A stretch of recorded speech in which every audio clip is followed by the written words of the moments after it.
Hey everybody, Doug Adams here from the Run DNA podcast, and I'm excited as we wrap up this year 2024. I always have a fun event that I get to go to called the running event. And I got to say, it is always a highlight of my year to go and see what's coming out, to connect with some people from the industry, just learn a lot more about the running culture. I think whether you're a runner yourself or you work with runners, there's definitely a culture and a vibe about runners. And this is just all my kind of people in one place. It's in Austin, Texas this year, although it does move next year to San Antonio. But most of the time it's in Austin. So it's a lot of fun, great food. And this year I decided I wanted to share a little bit about what I saw and some trends and some of the companies that we really like to work with and give them a shout out because I think there's a lot of great companies out there. So I am going to go through some of that, but I'll go. I kind of walked around to a couple booths and I had a mic and I just kind of showed some things. I didn't get to as many booths as I wanted to because we actually had a really good showing at ours. We did a lot of gait analysis there, which was a lot of fun too. You'll even see there's a video showing you how long I got all the gait analysis we were doing in under 4 minutes. So you can check out and see what that looks like for what a less than 4 minute 3D gait analysis looks like and how you get all the information right away. So I want to show you just a couple of those things. And then after those, I've got just some thoughts and some feedback about, really some of the trends in the industry and what I think is coming or staying here in the running industry and how that might impact some of the athletes that we work with, or if you're an athlete yourself. So check out this episode. It's a lot of fun. Definitely might be worth checking out on the YouTube channel to see how that looks. So head on over to YouTube. And as always, you can get more great content on rundna.com. So here's a couple videos of me walking around TRE, and hopefully you can learn about some shoes and tech and all things coming out running. So enjoy. All right, here is the Wahoo booth, and I'm super excited about this. I love the treadmill, but for those of you who don't love running, there's also the Zwift aspect, and it's really cool because you can pick out different courses and run them, and it auto-adjusts for you, gives you some great ability there. So not only just a great treadmill just for running, but the Zwift integration is really pretty cool. We've been using it this whole week, doing a lot of gait analysis. I have to say it's super responsive. Everyone loves the treadmill deck. So it's been really great, and this is one of the things I'm most excited about this show is just this Wahoo Kicker Run. It has been huge for us. We've loved it, and now we can see here just how it integrates right to the screen. You can see him walking up there, and it stops, and it's very quick to start and stop, which is really helpful. And that sensor on the front that makes you kind of be able to adjust to your speed so that you really don't have much to think about. Just run, and it's going to kind of set the speed for you. You see him kind of getting closer. He didn't touch any controls. Now he's running. It's right up there on the screen. So I think that's really cool. And as he gets further back, it's going to stop too much if it gets too far. So really cool part of the show here. All right, probably my favorite apparel company of all time here right now. So 10,000. These are great shorts, especially if you're doing your cross training like you're supposed to and heading to the gym or getting some swims in here. I love all their gear. I have a lot of their shorts. Oh, sorry, you're good. And like these shorts have been great. You can just go from gym straight to there.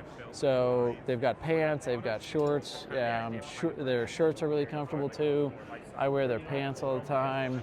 But love all their kind of stuff here. They've got great things and hinting at doing some customization, so fun things coming from 10,000. Not as much on the running front, but I'm just always blown away by the displays here and what they do. We've got these like floating, glowing orbs, and they don't show up great on the video here, but it's just impressive to see the brands out here kind of putting things out, showing what they can do, so very cool. Dan doesn't want to be in, he's like, get me away from that thing. Here at Zero, one of our favorite booths here, we got Joe. Say hi, Joe. They got a new basketball shoe out, which I think is awesome. They're seeing that branch into other things other than running, sports that involve running. Absolutely. Right, so that's awesome. And we got Steven. He's never very chatty, so I'm surprised to see him talking there. He's always so quiet there, but a great line of shoes. Love that. Definitely something, seeing a lot of personal use out of there, but some really nice looking shoes coming down the line from them too. All right, a cool thing I found here, the forum, I've always wanted to see these in person.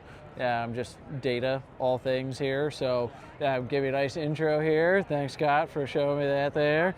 Yeah, but we had I got a chance to try them on and try on the display and just like see what it really looked like. They're nice and lightweight, and I really like just like where it put the display. And Scott was even telling me there's some really cool metrics that will tell you even a lot about your head position. This is something a lot of triathletes I work with, where they breathe is so important to that. And if they're coming up and getting out of position often, then that's really cool. But they also have suggestions about workouts to do, which is really neat. So form is one I've always loved. So yeah, thank you. All right, over at the Topo booth here and seeing a new Flylight 6, which I'm super excited for here. These have been a shoe I've run in for a long time here. So they got the new Flylight 6, low stack height, nice mid-weight foam, really lightweight, low heel to toe drop. You can always see that on the back of their shoes, 3 millimeter for the heel drop there. Love that. Good looking shoe. And then they have another one.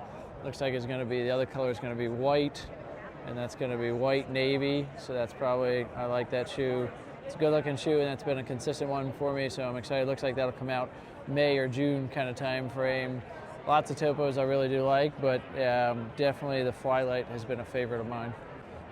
All right, so another thing we see a lot, and I'm seeing a lot in here, are the 3D foot scanners. Looking at these different things, so here's just an example. There's actually another one just not too far over there.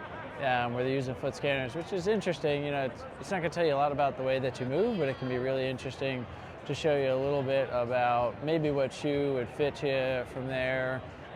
So interesting. That's definitely a technology we're seeing a lot of. I'd be curious if people have had it and what they've thought of it there. It kind of gives you the shape of your foot and what might fit in, but might be a good even pairing for doing some gait analysis to figure out what works well. So a lot you'll see, I didn't get to as many shoe companies as I'd like because I walked around a bit and I saw a lot of more of the same of what we've been seeing for the past couple years. And in a way, I'm a little bit disappointed because I think that the big, chunky, thick, high stack height shoe is here to stay. Some of the shoes were even a little scary. I was impressed to see that there's a lot more shoe brands out there than I even realized. And I'd encourage people to get involved and learn more about some of these shoe companies. There were some interesting ones with what they're coming out with. But really, the industry is sticking to a lot of this thick, highly cushioned shoe that I feel is the formula of if it feels good in the store, you're going to sell a lot, but you don't really understand how that's going to affect your mechanics until 4 to 6 weeks later because running injuries have a delay. And you're going to think, oh, I've been running these shoes for a month. How could this be contributing to my injury?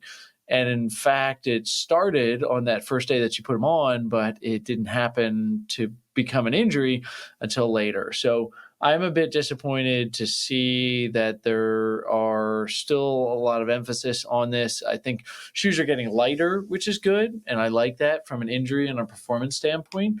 So I do see there were some shoes. I thought On Running was doing some interesting things with the upper and different materials and how they're doing that. I think there's a lot of emphasis on the fit right now, which I really like. And I know there's some people out there that are doing some great work on fit. Jeffrey Allen, shout out to him and great work. We didn't get to see each other. I didn't get to see the bow tie in person, but I know he was walking around there. And I think that what I hope people are going to start to realize is that fit and feel are one thing, but the impact on your biomechanics are huge. And we have to start realizing this. And maybe there's not a one size fits all approach, and everyone's going to respond differently to a different type of shoe.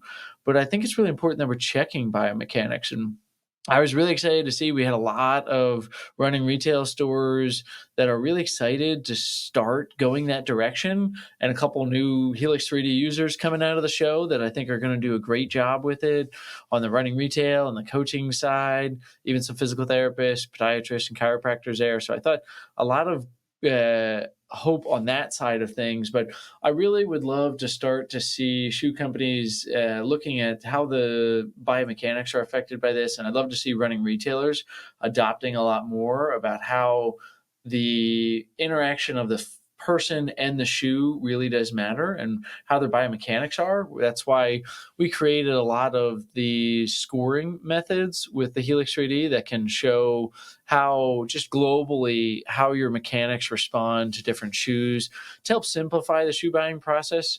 I hate to see people that go and spend $150 on a pair of shoes or more, and then they come to realize that they're not good shoes, but it's probably a little too late, and they really feel bad about returning them at that point because they've used them a few times, have worn them outside. And it's important that at the start, at the fit process, that you're finding the right shoes. And I think running retail can be that hub of all things running. If you have questions, if you're looking for community, running retail should really be the hub. And one of the main spokes of that should be working with gait analysis. I think they have a lot of expertise, and I think they have a lot of experience in finding shoes that feel good and fit well. But I think that we're missing a critical piece here with that. How do they affect my function and my form? So that's just my soapbox, but it was great. I love to see lots of energy and enthusiasm at the event. Lots of people excited about it. Good to catch up with friends, good friends from all different companies, and have some meals and share some time with people and meet some new people too. So excited for some future things coming and some brand partnerships coming in 2025 between Run DNA and some of these other industry leaders. So thank you for checking this out. Check out more of our content on rundna.com. Sign up for our newsletter. Get your CEUs in at the end of the year, and just encourage you, whether you're in running retail or health or fitness, really just want you to focus on that form and how that has an impact. I think we can see a lot of gains for people to just get more out of running so that they can live to be 100 years old, happy and healthy when they get there, just like Run DNA's mission. So thanks for tuning in. Have a great one. Like what you hear? Leave a review of the show wherever you listen, and don't forget to subscribe so you never miss an episode. Run DNA helps runners and running specialists through education and technology to identify each runner's unique injury profile to avoid setbacks and maximize results. The Run DNA podcast is produced by Ace Running LLC. The Run DNA podcast is intended for educational purposes only. No clinical decision-making should be based solely on one source. While care is taken to ensure accuracy, factual errors can occur. Always seek the guidance of qualified medical professionals before making healthcare decisions. Find us online at rundna.com.